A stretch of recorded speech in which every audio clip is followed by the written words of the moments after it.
Selecting batting for your next quilt project. Brought to you by crafttestdummies.com. Hi there, this is Carolina from 30minutecrafts.com and Always Expect More, and I'm here on Craft Test Dummies talking a little bit about different kinds of batting. Let's figure out what kind of batting you want to use for your next project, or at least get you a little bit on the way so that you know what you're looking for. Now first, what is batting? What are we using it for? Batting is what's in the middle of a quilt. If this is a quilt, and this is a quilt that's partway quilted, you can see it sticking out of the edges. It's that fluffy part that is between the top of your quilt and the back of your quilt that you're going to stitch through or tie through or do something through to secure all the layers in place. But it's really what makes your quilt snuggly. It's what makes your quilt a quilt. And so picking the kind of batting that you're going to pick when you make your quilt is super important. The first thing you want to think about is what are you going to use the quilt for? If you want a super snuggly quilt, then you want a quilt batting that is also going to be super snuggly. If you want a quilt that's going to be hung up in shows, then you want one that's going to hang really flat and nice. If you want the quilting to really stand out, you're going to want to pick a batting that really makes the quilting stand out. If you're new to quilting, you'll want it for that. Or you'll want a batting that's easy to use. The second question is, how do you want your quilt to be finished? So are you going to tie the quilt? If you're going to be tying the quilt, then you'll want a batting that can have your ties maybe a little further apart. Or if you're really densely going to quilt your quilt, then you'll want a batting that's going to lay really smooth even with all those stitches in there, because those stitches can add a lot of stiffness to your quilt. When you go to the store to pick up your batting, it will have information right on here that will tell you. So this is Polyfill Extra Loft. It tells you what size it is, which obviously you need to know. You always want to get a batting that's at least 8 inches total, bigger on both the top and the bottom, so you have at least 4 inches on each side of your quilt when you go to quilt it.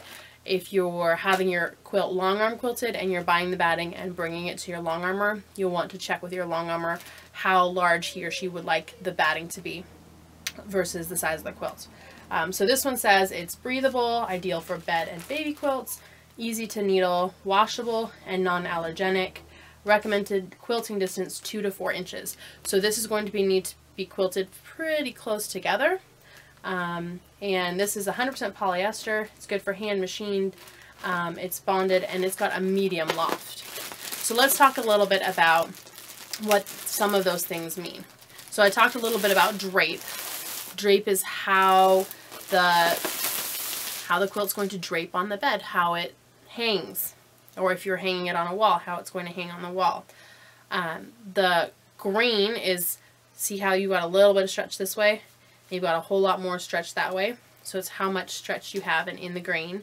Your loft is how thick it is. Some people like a batting that's even loftier, so they'll double bat or put 2 battings on top. They could be the same 2 battings on top, or maybe 2 different battings, depending on what they're trying to achieve. If you have a higher loft, then the quilting that you do on there is going to go really deep, and all of the parts that are not quilted are going to end up really puffy. You'll want to know how warm it's going to be if you're going to snuggle with this quilt, if it's going to go on a bed, and you'll want to know what kind of shrink it's going to have. Like for example, 100% cotton batting can shrink up to 5%, which is not always a bad thing. I love 100% cotton battings, and I love the shrink because when I wash my quilt, everything crinkles up. The batting kind of shrinks in a little bit, and the fabrics, because I don't pre-wash my fabrics, they shrinkle up, and the whole thing gets a beautiful pucker to it and makes it extra snuggly to me.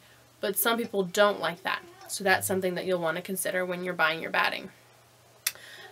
The last 2 things you'll want to consider are the price. You can buy your batting in a package like this one at any craft store, and you can use your coupons to purchase it, so that'll make it inexpensive.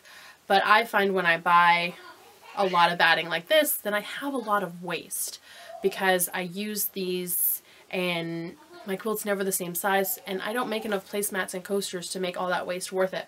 So I really love to buy or get batting in big, huge rolls. It's more expensive. It can cost around $200 to buy a big roll of batting, but then I can cut off exactly the size that I need. I never run out. It's not a 2 a.m. oh no, I'm out of batting. I always have it on hand. It does take up more space and it's a bigger initial cost, but when I did the math, it's a lot cheaper in the long haul to have a big roll of batting. Other things that you'll want to consider when you make a batting purchase is the any kind of specialty things that you're looking for. Are you looking for an organic batting? Maybe you purchased organic cottons and you want to have a fully organic quilt, and so you want to find an organic batting. Do you want a fusible batting? Fusible battings are awesome. I love to use them for quilt as you go projects. But especially smaller projects that you don't want to have to baste, a fusible batting is a great option.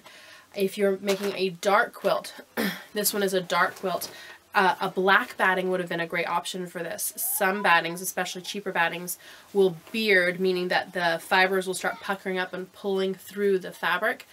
And a black batting, if you have any bearding at all, it'll be a lot less noticeable, especially if you're doing a lot of dense quilting on there. One of the battings that I found I really loved, I used over a dozen different battings all from Fairfield, and you'll find the chart for those over on crafttestdummies.com with all of my opinions on those battings. One that just blew me away was this Evergreen Batting. Completely expected to hate it. Honestly, I just didn't think I would like it at all, because this is actually a polyester, so 100% polyester, and I tend to lean towards 100% cotton battings, and it's made from recycled plastic bottles. So it's got a light green tint, which doesn't usually matter unless you've got a very white quilt. It's washable, it's non-allergenic because it's all polyester fibers, and the quilting distance is again 2 to 4 inches on this. It's not very thick, but the feel, it feels almost silky. It's got a great feel to it, and it was really beautiful to quilt with. I spray basted it just like I spray basted everything else, had no problems with spray basting it. I would definitely use this batting again, loved this batting, but really the challenge with batting is you have to try some different battings, see what you like, go to quilt shows, see what you like in terms of the finished product. Do you like quilts that are really densely quilted? Then you're really going to need to find a batting that has a great drape. Do you like tying your quilts? Then you want a batting that has a scrim to it that you can tie further apart. Is it important for you to have a recycled batting or an organic batting? Then you need to look at those things as well.